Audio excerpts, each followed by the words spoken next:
Hei, meillä oli Piritan kanssa tässä just lounaskeskustelu virtuaalitodellisuudesta. Ja se oli niin jotenkin innostava, polveileva, sfääreihin keskustelu, että me päätettiin, että jaetaan tämä keskustelu muidenkin kanssa. Tämä lähti siis siitä, että mä katsoin tuossa viikonloppuna Oculus Connect-tapahtuman striimiä.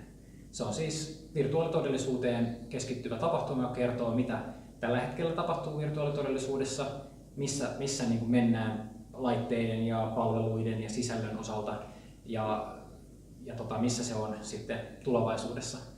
Ensi vuosi oli niin käsittämättömän mielenkiintoinen, täynnä mahdollisuuksia, että mun päässä alkoi raksuttaa, että tämä tulee kyllä muuttumaan meidänkin bisnestä jonkun verran.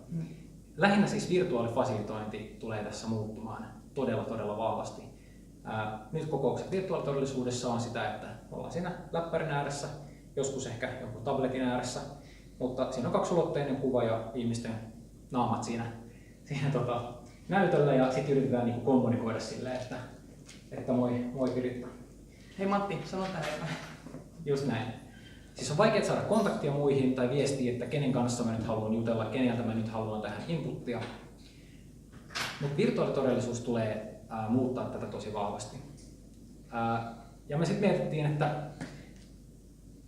ehkä mä tosi lyhyesti vielä kerron, että mitä tapahtuu luultavasti vuoden sisällä ja 3 vuoden sisällä.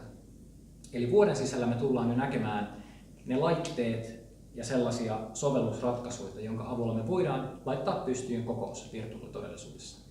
Eli voidaan ottaa Piritan kanssa, ei Skype, vaan joku uusi tuote, joka onkin virtuaalitodellisuus kokoustamiseen, sitten vielä 3 ja 4 ihminen mukaan. Ja sen sijaan, että me nähdään se kaksulotteinen kuva, niin me ollaan siinä, meillä on fyysinen tila, se on vaikka tämä, ja sitten jokaisella on oma avatar, ja se trackkaa se laite käsien eleitä, pään sijaintia ja pään orientaatiota, mutta myöskin silmien orientaatiota, joka tarkoittaa sitä, että mä voin esimerkiksi jonkun objektin ottaa tähän, vaikka joku rakennus, ja sitten kertoa siitä jotain, mä voin vähän suurentaa sitä, ja sitten voin osoittaa sitä ja katsoa, että mitä Piritta saa tästä mieltä, jolloin Piritta näkee sen. Eli kokoukset siinä vaiheessa muistuttaa face-to-face kokouksia. Itse asiassa ne on paljon parempia. Kuvitelkaas, kun me valmentaa fasilitointia tässä tilassa ja sitten meillä onkin 4 hengen ryhmä, jotka on, että meillä on tulossa 200 hengen tapahtuma. Vähänkö jännittää vetästä? Niin meillä olisikin tämmöinen virtuaalitodellisuudessa tapahtuva fasilitointivalmennus. Jos me voidaan simuloida se 200 hengen ryhmä sinne ja sitten meidän fasilitaattorit tulee sinne stagelle avattarina ja sitten simuloidaan se tilanne ja harjoitellaan siinä, että entä jos tekisin näin, niin mitä sitten tapahtuisi, jos mä tekisin näin, mitä se tapahtuisi. Ja itse asiassa, jos se 200 hengen tapahtuma suunnittelussa, me voitaisiin suunnittelupalaverissa vierailla samaan aikaan katsomassa tota tilaa. Katsotaan minkälaisia pienryhmätiloja näissä kaikissa on. Ja sitten tullaan takaisin tähän yhteen tovi myöhemmin, kävelemättä minnekään, ja analysoidaan, että mitä siellä oli hyvää ja huonoa ja mihin me tämä dokumentoidaan. Joo. Magic ihan.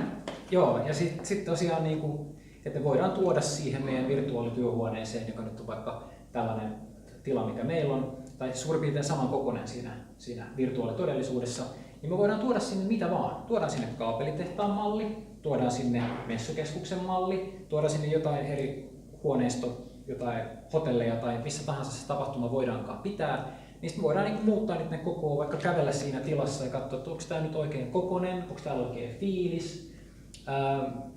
Miten tämä tila muuttuisi, kun me rakennettaisiin tuohon väliseinä tai tehtäisiin joku tämmöinen ratkaisu? Niin, miten me voidaan muuttaa tätä tilaa, jotta se tukee tämän tapahtuman ohjaamista ja osallistamista kaikkein parhaiten.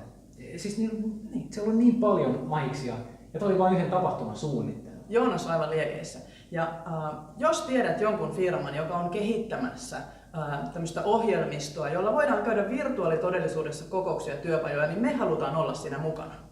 Joo, siis mä näen, että jo 3 vuoden päästä niin on mahdollista, että yritys voi ostaa valmiin palvelun virtuaalitodellisuuskokouksia varten, mutta jonkun tarvii kehittää ne tuotteet.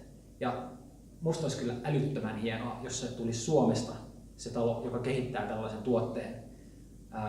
Ja olisi olla hienoa mukana kehittämässä sitä, että miten saadaan kokouksista virtuaalitodellisuudessa osallistavia, että saadaan kaikki mukaan. Semmoisia, missä on huomioitu ihmisten erilaisuus ja mitä vuorovaikutuksellisia tarpeita ihmisillä on myös virtuaalikokouksissa.